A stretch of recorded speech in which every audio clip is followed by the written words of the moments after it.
बिस्मिल्लाहिर्रहमानिर्रहीम। अस्सलामु अलैकुम। आज जो यूएई की जो नए केस कोरोना के आए हैं और जो रिकवर हुए हैं, सेहतियाब हुए हैं, जितनी डेथें हुई, टोटल कितनी तादाद हो चुकी है, सब बताऊंगा। वीडियो को एंड तक देखें। सबसे पहले तो आपको बताता चलूँ, पिछले 24 घंटों में 3 डेथें हो चुकी हैं कोरोना की वजह से, और 1550 इस वक्त केस अब तक डेथ के सामने आए हैं टोटल यूएई के अंदर। फिर 1545 जो है रिकवर सेहतियाब हुए हैं, और टोटल तादाद 4 लाख तकरीबन 80,000 तक जो है वो सेहतियाब हुए हैं, और तकरीबन और 1960 तकरीबन जो है वो अब कोरोना के पिछले 24 घंटों में केस सामने आए हैं। और जो इससे अब तक जो शिकार हुए हैं पूरे यूएई के अंदर, वो तकरीबन 4,95,022 ये अभी तक कोरोना के शिकार हो चुके हैं। बाहर अल्लाह ताला से एहतियात करें, नफल वगैरह पढ़ें और बावुज़ू रहें।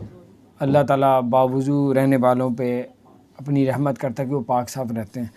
तो अल्लाह ताला की पनाह मांगें। और अगर आपने हमारे चैनल को सब्सक्राइब नहीं किया, ज़रूर सब्सक्राइब कर दें, बेल आइकन को प्रेस कर दें, ताकि नई सी अपडेट्स आप तक पहुँचती